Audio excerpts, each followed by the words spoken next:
Okay, let's see. Looks like I went blurry when I changed my screen. Let's see.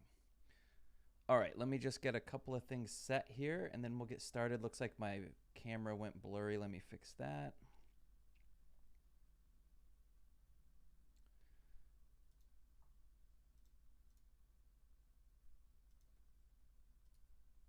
Okay, there we go. Not hearing any audio. We should be good. Okay, so yeah, okay. Okay, so welcome in everybody. Here we go. I'm going to be explaining a lot of things today. So welcome. This should be for you Math 3, Intermediate Algebra at Ventura College. So hopefully that sounds right to everybody. Good to see some good, so far, pretty good turnout. So basically today I'll be explaining a lot of how the class is going to work. We probably won't get through everything today, so I will have to continue next time, but you will know enough information that you can get a good start, so that you can start off at a good pace in this class and not fall behind, and make sure that you're in a place where you can successfully complete this course and move forward. So a couple things, just like has kind of happened every semester while we've been remote and doing these online classes, Zoom has changed some features, so it's always a little bit of a surprise on day one when you show up and then you realize that Zoom has moved things around. Features that were there have been removed. There's new features. One of the things is the waiting room. Generally what I do is just disable the waiting room so that when you try to come in here, you come right in to the class. That feature is grayed out right now, so I can't turn off the wait list or the waiting room even if I wanted, which is kind of distracting because instead of setting up everything that I need to do for the 10 minutes before class, I'm like constantly admitting people to the class. So if I don't figure out how to change that, if you show up to the waiting room and you're like, oh, it's been like 4 minutes, what's going on? Just realize it's because I'm doing something else, and then I'll let a group of people in as soon as I can, okay, so that you can get into the class. So I haven't forgotten about you. It's just that they've moved some things around on Zoom, and I'm gonna have to now. Here we go, more people. So I'm gonna have to figure out the best way to handle that. So you'll just have to stick with me, but you're not forgotten about. Also, be aware that when you come into the Zoom meeting, you should be automatically muted, and that's just because there's lots of noise coming from 30 people between dogs and roommates and kids and all sorts of stuff. It gets pretty loud. So in general, when you come in, you're muted.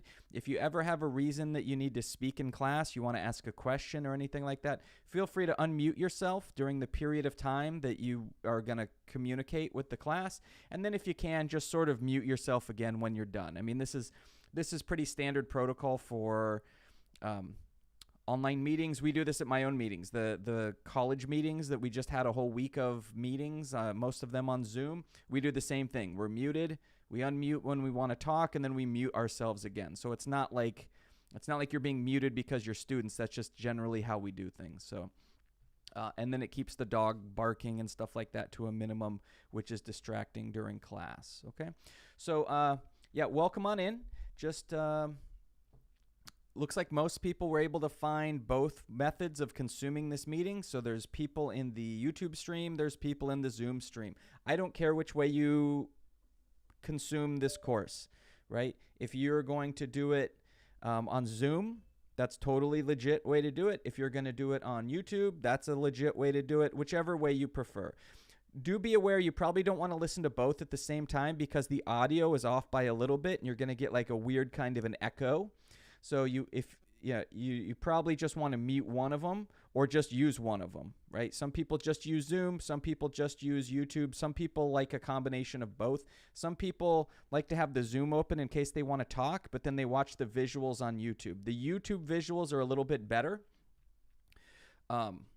So it's up to you, however you want to consume it. Also, all of the live streams that we're doing for these class sessions get archived onto the YouTube channel. So if, let's just say that you were unable to attend one of the class sessions, you can watch it later. Now, I highly encourage you to show up. Students who show up to class tend to do better overall than the ones who watch it later because if you're here in class, you can ask me questions, right? If you're not here in class, then obviously you can't ask me questions, and that's a lot of times when you're stuck or confused or falling behind, being able to ask a question is a huge, huge benefit. So it's up to you either way. So if you're watching the YouTube stream, as far as chats, so if you're watching the YouTube stream, if you ever have a question, throw it into chat, and then I'll get to your question. Like, sometimes I may want to finish what I'm saying just so I can complete my thought, and then I'll address your question when I think it's appropriate to address that question. So don't be afraid to throw stuff into the chat. Of course, it needs to be appropriate for the school setting, right? We're in an algebra class here, so obviously it needs to be, something that you would say in class, the same kind of stuff. All the same rules that the school has policies for about appropriate behavior and stuff like that, that all still holds here, right? But by all means, if you have a question or you think I went too fast or you want me to go back and address something, you can either, raise your hand. There's the feature to raise your hand on Zoom, and then I can call on you and you can speak to me. If you'd prefer to just throw it into chat, I can address it that way. Or if you're on YouTube, feel free to throw it into chat as well, and then I can get to that when I need to. Okay. And then just a bit of a heads up for those of you who have already read the syllabus, I do have 3 office hours. I'll get into this later when we go over the syllabus, but it was not my choice. I'll talk about it in details, but I do. Faculty are being forced to have 3 on-campus office hours this semester. So those are on Monday. So when this class ends, I basically go to school and I have my 3 on-ground office hours that I'm supposed to be in my office. However, my vehicle is currently in the shop, so I'll be Ubering into school today. I don't know how long that's going to take me. So if anyone, hopefully it goes fairly smoothly. But if anyone's trying to meet me there like right at 11 or anything, you might not, because it's probably going to take me a little longer than usual to get to work today until I get my vehicle back. Okay. All right, so this is good. We have good numbers. Just keep this up. I know it's tempting to go, oh, well, all the meetings, this is kind of a progression sometimes. People go, well, all the meetings are recorded. I can just watch them later on YouTube. And then they kind of start to stack up. And then all of a sudden you're 2-3 meetings behind. And then it becomes, well, I'm just going to skip them all together. And then that generally leads to a failure. So don't fall into that trap. Please attend these meetings, right? I won't necessarily mark you off every time as being here. But it's one of those things where if you want to be successful in the course, one of the best things to do is just show up here. I'm going to have lots of information throughout the semester to talk about that will really be helpful to you as far as how the class is progressing, when we're going to have exams, how exams work, practice tests, retakes, all that kind of stuff that needs, which I'll talk about today. But you'll want to know, because right now, like, the first exam date is not set in stone, because if I pick an exam date now, then if students are sort of falling behind and we have to take some extra time, then all of a sudden that test date has to get moved anyways. So I find it's generally better when we're about 2 weeks out from the test, I'll announce the test date. You can start getting ready for it, and then we can move forward from there. So it's important that you're tuning in on a regular basis here to get that updated information and to know all the stuff that you need in order to be successful in the course. And then, like I kind of mentioned before, one main difference between the Zoom meeting and the YouTube stream is I'll be showing you things on the YouTube stream. They don't show up in Zoom. In Zoom, the background you see is always the background. So that's why some people like kind of they listen to the audio on the Zoom and then they'll like mute the YouTube channel and watch that. So when I'm actually showing you stuff behind me on the screen, you can see it. But again, it's totally up to you how you want to consume these meetings. Whatever works for you, you can do that. Okay. So most of you should then be familiar with how to get into Canvas and access the course. So if you're having trouble with that, make sure you see me immediately, because that's going to hold you back in all your classes. But the fact that we have a bunch of people in both types of the meetings here, YouTube and Zoom, I'm assuming that means that things went fine with setting up the, getting into Canvas and figuring all that out.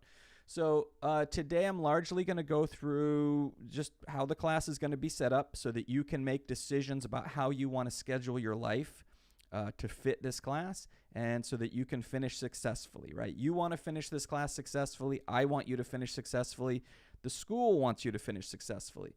So, it's in everyone's best interest that you are successful in this class. And part of that, like step number 1, is just understanding how is everything going to work.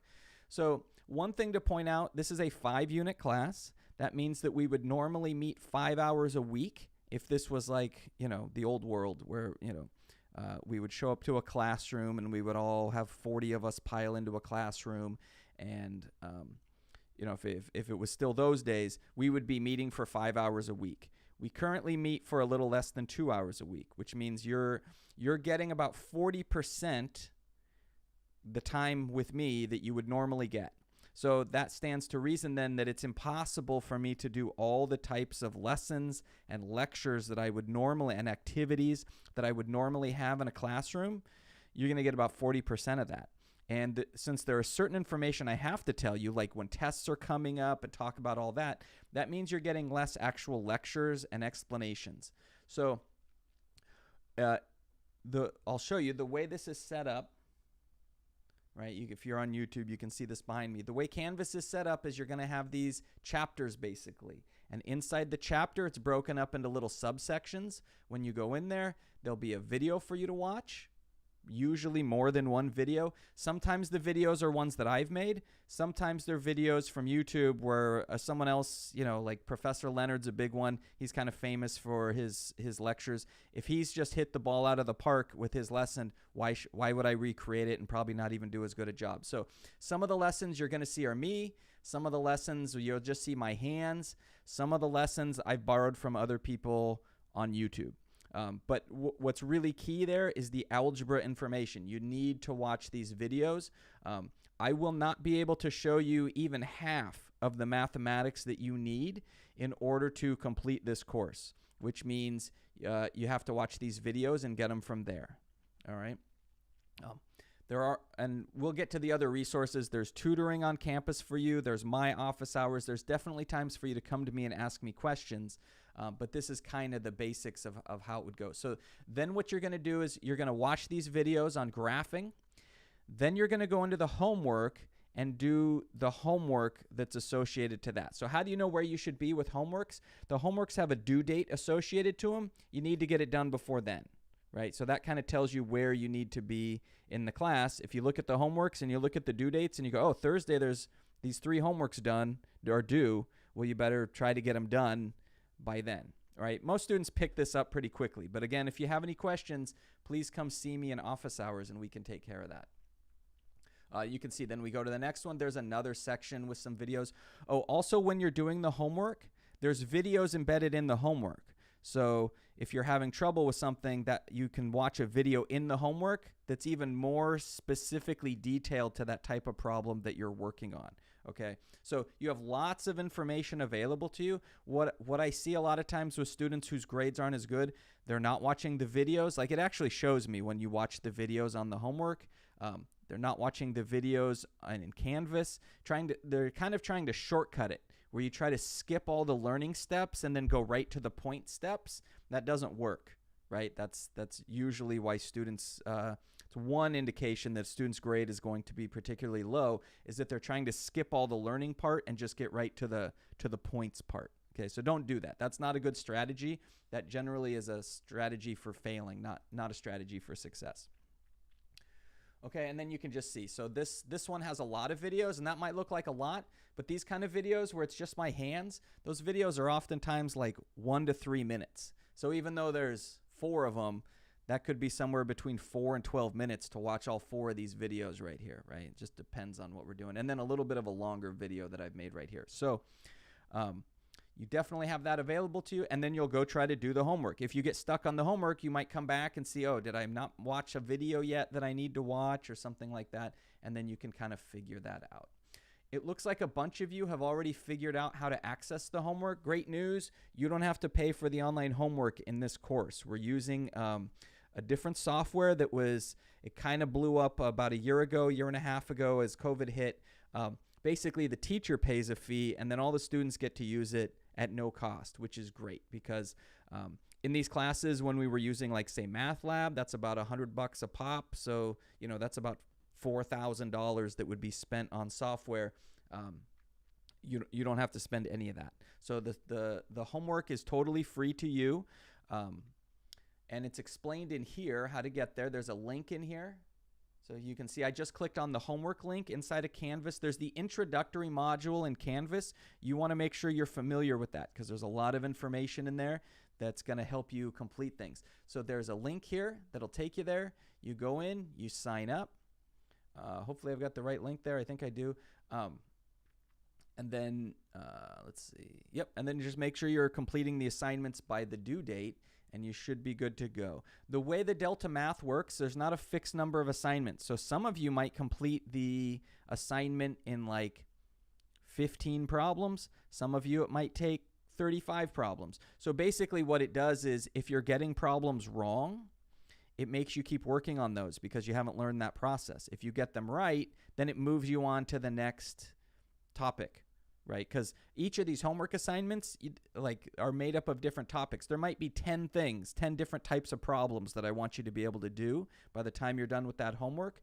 Well, once it's clear that you've got 3 or 4 or 5 of one kind done, it moves you on to the next one, and it moves you on to the next one. So that's why it may seem like why it seems like this assignment's never going to end, but that's because you're missing so many that it's taking longer. So you definitely want to take your time, check your work, make sure that everything looks right before you enter a problem, because then you'll get that point that goes towards moving you ahead in the process. Okay, it's actually a great system because it means people that need more work get more practice, but the people who are getting it and go, yeah, I totally know how to factor, they'll move through the factoring assignment very quickly. So it's actually adapting to your level of ability, which is actually great. So I see before class, I checked a few minutes before class, about 18 of you had signed up for the homework using this link, so that's good. Oh, yeah, good question. So Anne's asking, will I add assignments in Delta Math today? Yes, I will get those up today. I will get those up today. Let me make a note here.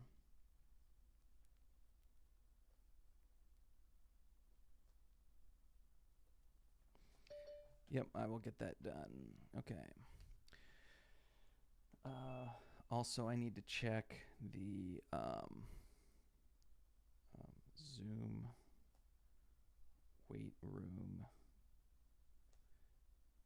feature, which they changed, so I have to figure out what the new setting is for that. Okay. Yeah, I have to publish the assignments. I'm sort of redoing them all because I think I can do a better job than I had before. So I'm going to redo them all, but I will always have enough assignments up after today once I get some up where I'm kind of ahead of you. I'm far enough ahead of you that you won't be waiting for me to put stuff up there. Okay? So that's how the homework's going to work. I highly encourage you to get in there now and get it set up. That way, if there's any kind of an issue, we can address it. Although what I'll say is I have a lot less issues with students signing up for Delta Math than I do with my math lab.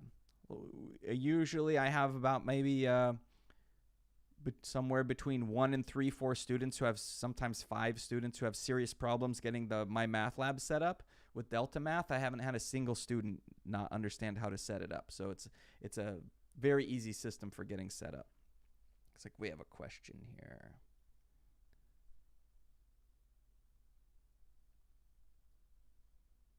You do, yeah. So there's a good question about, do you have to take a picture of your work? Nope.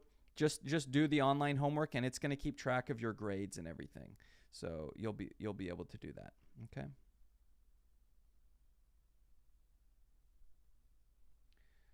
Let's see. There's a question here. Also, there's a difference between intro algebra and intermediate algebra. Canvas shows my module as intro. Oh, did I put intro in there? Do I have the wrong thing? Oh, yep. Thanks. I have a typo here. Let me fix that right now. I'm going to edit that. It should say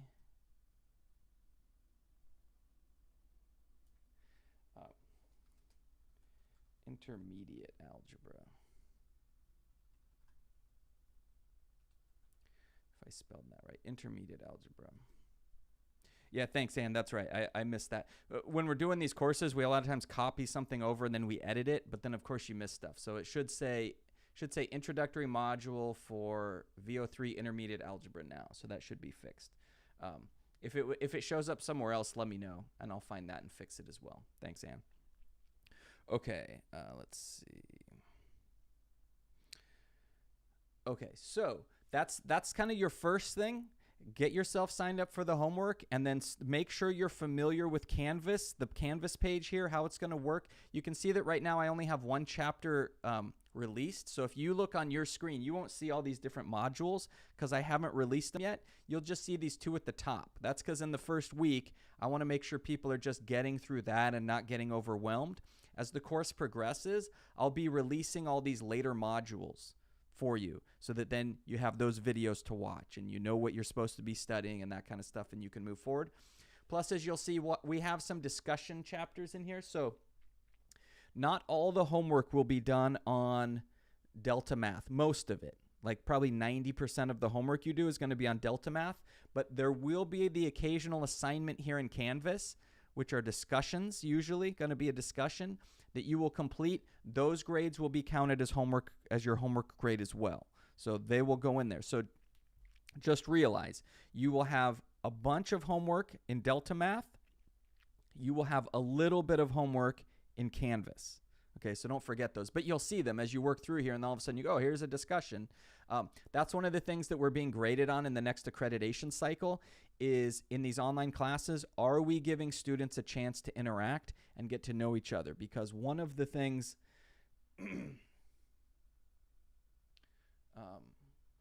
one of the things that holds students up is this sort of isolation that everyone's going through. You're just in your own room at your own house. You can't just chat with me or another student before class, right? Normally in class, it's like you lean over to the person next to you and you chat with them a little bit. And if you had a question because you had difficulty doing something, you just ask them, hey, did you figure out how to do this one thing? And then they'll go, oh yeah, you do this.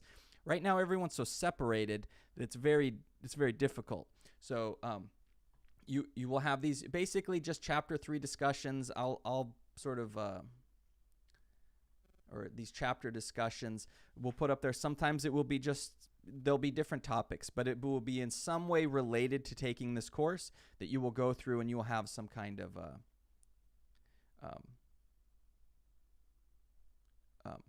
sorry, I'm trying to read things at the same time. That you'll have some kind of discussion that you want to take part in. Do just make sure that you put a meaningful statement in there. So if you just go into the discussions and you say things like, hey, I agree, like that's not really a thoughtful comment, doesn't really serve any purpose and doesn't help anyone. So something like that is not going to get credit. But if you go in there and the question is about how are you going to access online homework, and you say, oh, well, I have a laptop that I take with me, and I can take it to the park, and I can take it to the, if you have Wi-Fi there, or I can put it in my bedroom if I need to work in my bedroom or the kitchen table, and that's how I do my work. So that's actually that, someone else might read that and go, oh, I have my laptop I could use to do the homework on, right? So see how that's a more thoughtful, meaningful comment that actually like says something. So in all the Canvas discussions, make sure that your comment, that you could justify that it's meaningful, right? If I just erased your comment, would it really make any difference? That's the question you should be asking yourself when you go to leave a comment and you want to know if it's going to get credit or not, right? Does it really add anything to the conversation? If the answer is no, then you probably won't get credit. Let's see. And then Anne's asking, and the homework in Canvas is for intermediate? It should be. It should be. I'll go back and double check. If I got something mixed up, I'll go back and we can check all that. It should be directing to Canvas. Let me see if we go. I don't want to, oops, let's do that. It should be the 18 students in the MV03. Yeah, it should be for, let's see, we got, yeah. The homework should be, looks like the homework's set up correctly. Let me move it here.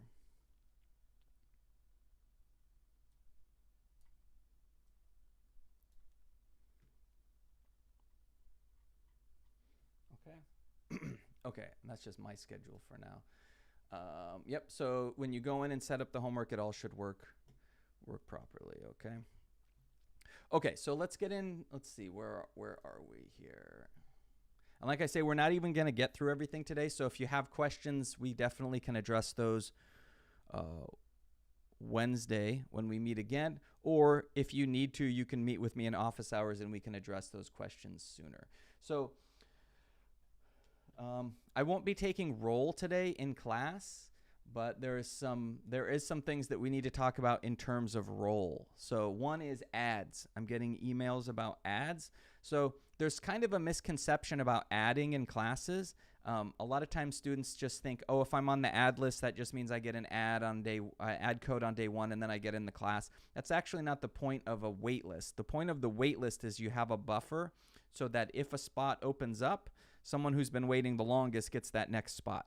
But there's no guarantee that a spot will open up. And in fact, there's more and more research showing that when we try to cram as many students as we can in a class, what it means is I'm now spread over more students. And most educational research says we're already cramming too many people in a class. Putting 40 people in a class, research says, is too much. So bumping that up to 45 is way too much. Okay, so generally do not expect me to be giving additional ad codes, because what I want is to make sure that the course I'm conducting here is the best one we can do under the circumstances. And that generally means that I'm helping 40 students rather than 45, right?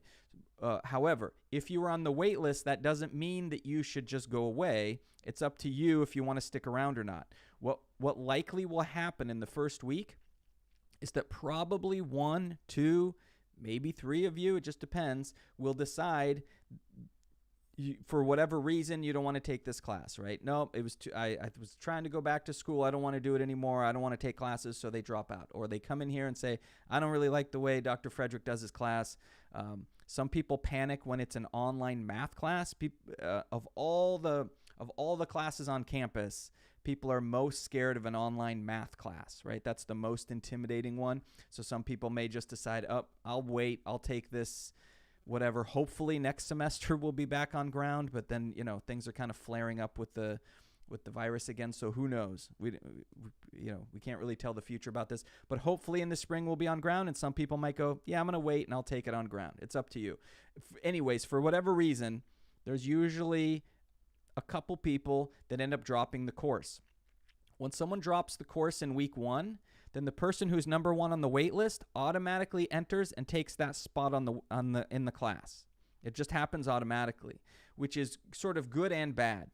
If you are someone who is on that wait list and you're hoping to make it into the class, you need to be watching closely, because this happens every semester. The following scenario: someone will be number 1 on the wait list and they want to take the class. A student in the class drops, opening up a spot. That student is automatically enrolled then in the course. But what happens is, as soon as you're enrolled in the course, a timer starts. And if you don't pay your fees I think it's within 24 hours, but I don't remember. If you don't pay your fees within 24 hours, you are dropped from the course. So you are now not in the course, and you are now not in the wait list. You just don't exist as far as this course is concerned anymore. So, basically, if you're someone who's trying to get added into the class, you need to watch. And as soon as it says you're added in the class, you need to pay your fees. Okay, it's a kind of a rough system, but it happens every single semester, and then that student's just sort of out of luck. So that usually, I would expect that to happen in the next few days. A couple of students are going to drop. A couple people are going to move from the wait list into the class, and then those people need to pay their fees immediately. I will not be giving out additional ad codes next week. So it's up to you, especially if you're like number 5 on the wait list. It's up to you if you want to stick around. I'm making no promises about who will get in and who won't. But as far as I can tell, 40 students seems to be, like I say, each student we add on top of that is diluting the amount of help that I can give. And research shows that it's not beneficial to make class sizes larger. Okay? So if anyone has questions about that, if you're a person who wants to add, if what I said wasn't clear or you have a question, feel free to ask a question, but that's kind of the scenario as far as that. Okay? So that's for adding students. Right. And then we have, in related topic, we have what's called census. So census is a date coming up in a few weeks where I have to clean up my rolls. Okay, so most of you paid some kind of tuition to be at the school, but the vast majority of what it costs to educate you at VC, like close to 90% of it, is actually paid by the state. Okay, so the state gives us a big chunk of money so that we can operate Ventura College. What the state requires us to do then is to not have students in the classroom who aren't really serious about the class, because the state is saying, well, why should we pay you for a student who isn't like showing up or isn't doing the homework or something like that? So it's one of the things in our contract they take very, very seriously. Like you would probably be surprised how seriously the school takes census date. But it has to do with how much we get paid and stuff, which means before that date, I'm contractually required. I have to go through, and students who don't look like they're doing enough work in this class, I have to drop you. Okay. I won't drop you because you've missed one homework assignment or like one thing. But if it's clear that you're not participating, or if you did the first like few homework assignments and then you didn't do anything for the last week, I'm supposed to drop you. They're surprisingly strict about drops and forcing us to drop people. I've been told before, even if a student just doesn't do anything for like one day, I've been told by people we're supposed to drop them, which is, I think, a bit severe. I probably won't do that. But if I can see a pattern that looks like this student might be gone, I'm supposed to err on the side of dropping you, which means my deans would rather have me drop you than if there's a question, is this student working or did they give up? I'm not sure. I'm supposed to just drop you.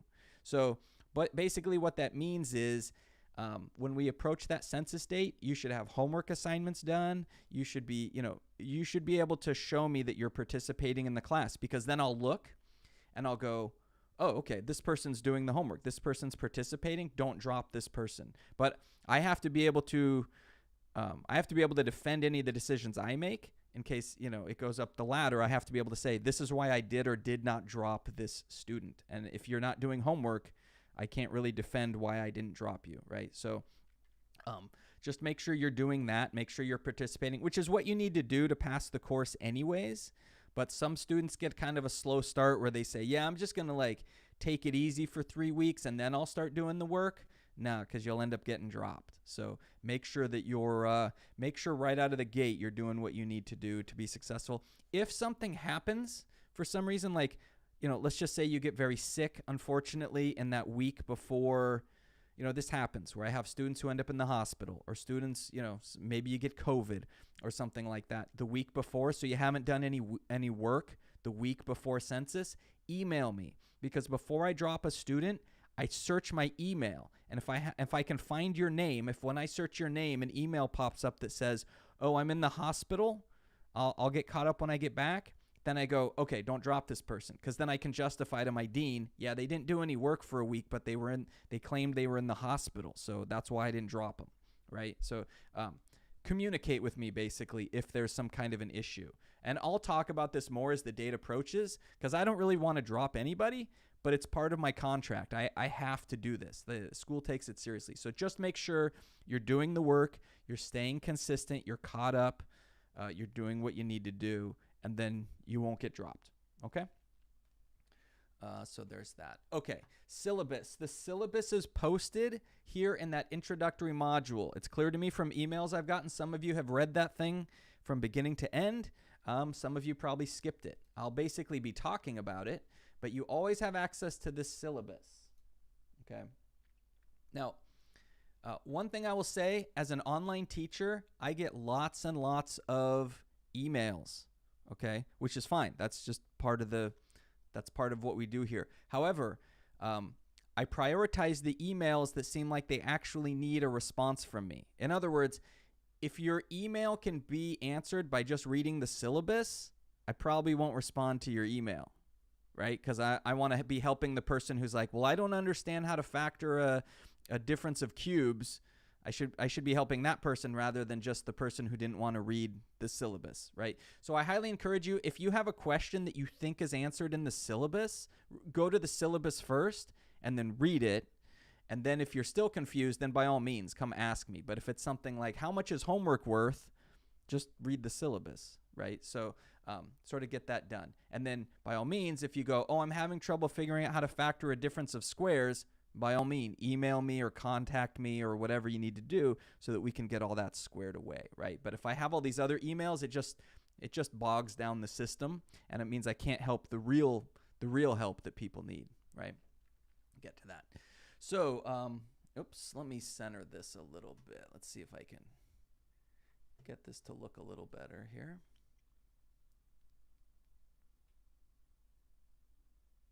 I don't know why it's not letting me grab this. Here we go. Darn it, stop doing that.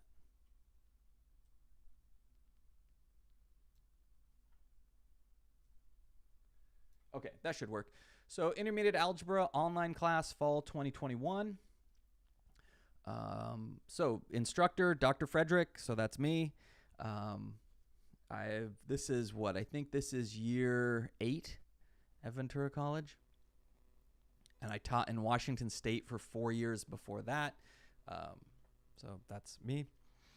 My office is the Science Building 237. If you park over in the east lot, which is the one where they have like the marketplace on the weekends, if you park over there and you walk into the Science Building, on the end of that building, there's a bunch of little offices. Mine's in there. So that's the easiest way to find it. It's kind of the part of the building that's closest to the east end parking lot. That's where you'll find my office. My email is here. You're welcome to email me. I actually would prefer it if you would message me in Canvas, because when your message comes in Canvas, it tells me what class you're a part of. If you send me an email, many times students don't tell me what class they're in. They're just like, oh, I have this issue. And it's like, well, I'm not even sure what class you're in. And then it takes me a while to figure that out. So I strongly would prefer that you message me inside of Canvas. It just speeds the whole thing up. I'll be able to respond to you quicker and get all that. That should happen much quicker if you ask me in Canvas. So that is definitely my preference. Also, the problem with the email is people mess my name up a lot, right? People will leave out an E. For some reason, people add stuff. People like to think that my last name is Fredericks, and they like to think it's Fredrickson. So all the time I'll get, I keep emailing you and you're not responding to me. And then we look and they sent it to C. Fredrickson, which is not my name at all. So probably just the easiest way is to message me in Canvas. That's like the sleekest way to do it if you're trying to get a hold of me. But if for some reason you need to email me, by all means, go ahead. It's just sometimes not quite as successful. All right, we talked about the textbook. So you don't have to buy anything. You just sign up for the Delta Math. I do recommend, though, something that has worked very well for students of mine. You can go online and you can find an older edition of an algebra textbook. I literally have students find them for $5 on Amazon. So for $5 to $10, either on Amazon or any of these other book sites, you can probably find an old edition of an algebra text for between $5 and $10. I know that, I remember I had to wait tables to get myself through college. I know being in college, most people generally don't have a ton of money, but that could be $10 that saves you hours of frustration down the road when you can sit down with a book and you can see how it's done. It's different than watching a video. Sometimes it's more insightful. So for the amount of help that can give you, I think it's worth $10. 1 hour of going into to a job, get that done. Highly recommended. My students that do that and get themselves an old edition of the textbook tend to get A's in the class because they know what they're doing. So I definitely would recommend that. You don't have to. I'm not going to check that you have a textbook, but if you're looking for things that are going to make this class easier for you and speed you along, that's one of those things. And for $10, I'd say it's probably worth it. Okay, office hours. So this was not my decision. This is a decision that the school is imposing on us faculty. I am teaching all online courses this semester. I have 5 courses. They are all online, but every faculty member is being required to have 3 office hours on campus this semester, which you might say, well, wait, why does that make sense? If it's online, shouldn't the office hours be online? That's what I would think. But I'm being required to be in my office, and my office is not really set up for this kind of remote work the way that I've spent a lot of money on my home setup to make sure that classes can go successfully. My office is not set up like that. So unfortunately, what that means is 3 of my 5 office hours during the week are in my office. And we've asked administration, well, doesn't it seem weird that people that signed up for an online class would want to go to campus when they don't have a class there, pass the screening test to get onto campus. I have to pass the screening test too. We all do. Then find my office and get help. And the administration is saying that's how we're doing it this semester. So Mondays from 11 to 2, which is not too far from now. And like I say, it's going to take me a little longer to get there because my car is in the shop. From 11 to 2, I'll be in my office. You're totally welcome to come to school. Ask me questions, sit down, whatever kind of help you need, I'll help you out with it. But you got to go there. Other than that, Tuesdays and Thursdays from Tuesdays and Thursdays from 8:50 to 10 a.m. That's between two other classes that I have. I will be having Zoom office hours. So basically, I'll just open up a Zoom meeting just like this. I'll just open it up, and anyone who wants to hop in those hours between 8:50 and 10 a.m., you come in, you talk to me, you ask me what questions you need, I give you the information, and we're good to go. Okay, so normally there would be 5 of those hours available, but now there's only 2 because I have to go to school for 3 of them. So that's the unfortunate sort of, it's a decision I don't agree with. I wouldn't have made that decision the same way, but I'm not administration, so I don't get to make those choices. So that's how we're doing it. Hopefully you can make it to those other office hours. If you really can't, email me. Sometimes I set up appointments with a student who's like, I'm really having trouble. I need to meet with you, but I work Tuesdays and Thursdays from 8:50 to 10. Just contact me, and I'll see if we can set up some other kind of meeting, Zoom meeting or something, where we can help you get straightened out. Okay? And we'll see what we can do. I'll see if I can do something about at least having a Zoom meeting in my office, but the Wi-Fi is notoriously bad in my office.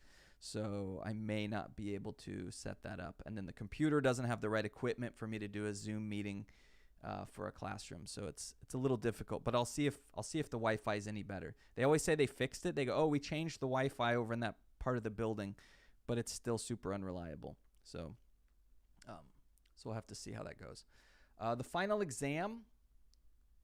So the final exam schedule, they almost always post the final exam schedule before you even register for classes, which means before you even pick a class, you can usually look up when the final's going to be so that you can make sure that works for you. Since we've been doing this COVID thing, the final exam schedules always come out like halfway through the semester. So I've just left a link to where that thing's going to show up, but I mean, I don't even have it. We're actually required to put the final exam time in our syllabus. It's like one of the campus policies, except I can't because the school hasn't decided when the final exam is going to be yet. So we'll all find out together when they release it, probably about halfway through the semester. We'll all find out when that final exam is going to be. But it's important that you get everything done by that time, because what'll generally happens with the exams is I let you start it early, but I can't let you work on it late. I can't let you turn things in after that final exam has closed. That's why it's so important that we let you know when it is. So just basically wait for an update on that as the semester progresses. But there's the website. If you want to check regularly, you'll see when that calendar, that finals calendar pops up. Okay. Grades. So 50% of this course is homework. 50% of this course is exams. And we kind of went over homework and how that's going to work. Basically, do the homework. The way the homework is set up, students who are serious can easily get their homework grade in the 90s, right? Because it's not like a situation where you miss something and then you're just out of it and it's like, oh, this point is gone forever. If you're willing to work at it, you can get all those homework assignments up to, like 100%. So you should definitely be able to get them up close to 100%. So the homework grade shouldn't really hold you back. You just have to do the work. Okay, you have to put in that work and get it done. And that's actually a good way of testing yourself, because if you really know the material, the homework problems shouldn't take you very long, right? You should be able to move through them very quickly, and then you can get that completed. Okay. Now exams, 50%, that might seem a little bit more intimidating, but there's good news about that. So there's 2 exams in the course. We're about to run out of time, so I'll go over this more next time. There's 2 exams. One will be about halfway through the course, and we'll cover everything we've done in the first half. The second exam is your final exam. That final exam will cover material for the whole semester, but it will mostly cover material from the second half. So I'll have to throw in a few maybe a problem from each or two from each chapter at the end, but most of that test at the end will be focused on the stuff we did in the second half. Okay, but you will have to remember some of that material from the first half. The first exam, only the first exam, you get to retake. Okay, so let's say you take that exam and you get a 30% on it. Well, normally that would mean you're done. You might as well just step out of the course and come back next semester, right? That is not the case in this class. If you get a 30% on exam 1, you get to retake the test. Whatever grade you get on the retake replaces the original. Higher, lower, the same, it replaces the original. But as long as you do some studying, almost no one ever does worse, right? The only time someone does worse or the same is if they didn't really study for the retake. Then, of course, you're going to do the same, right? But students who take an extra 7 to 10 days to learn that material oftentimes raise their grades. I very frequently see grades between like 55 and 65. I see students turn those into like 80s and stuff like that, which is great because you just turned a failing grade into like a solid grade, right?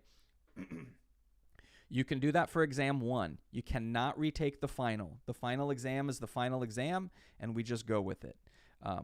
I do generally give a pretty generous window for taking the exam. So it's not like I give you a bunch of problems and then you're rushing through them to try to finish them in time. Generally, I give, that does a few things. One is people make strange mistakes when they're stressed out and rushing.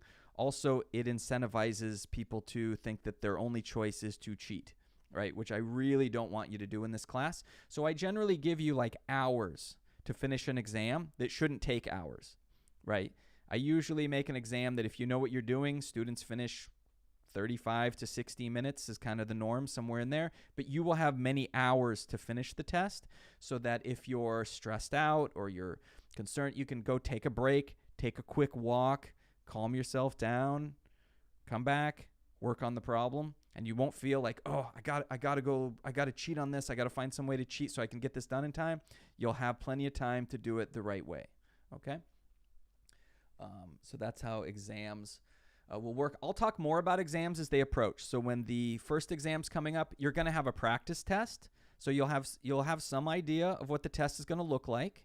Okay. The practice test is not identical to the actual test, but it is similar. It covers similar material. Okay. So sometimes students go, oh, this exact problem wasn't on the practice test. Yeah, it's not going to be, but they'll be similar, right? We'll cover a chapter on factoring. Guess what? There's going to be problems to factor on the practice test. There's going to be problems to factor on the actual test. So you'll have an idea. The practice test is generally slightly longer, right? I don't like my actual test to be super long. I think that students get into this fatigue point and then they start not doing as well. So might as well just keep it short and I can measure how well you're doing. So you'll have a practice test. Then you'll have an actual test. And then for exam 1, there's a retake available to you. So there's really no reason not to do well on exam 1. If you go in and you do all your homework, you go in, you check out the practice test, you go back, study some more, and take the test, you're probably going to get a good grade just the first attempt. But if not, all right, take another 7 to 10 days to study, take the retake, and you probably be good. Okay, but it does take that work of doing all the homework and all the work ahead of time in order to get to that point. Okay, so that's a lot of what we needed to talk about. We're out of time. That's a lot of what we needed to talk about today, but we're out of time. So I will pick up next time with that same stuff. Is there any questions from anybody at the moment?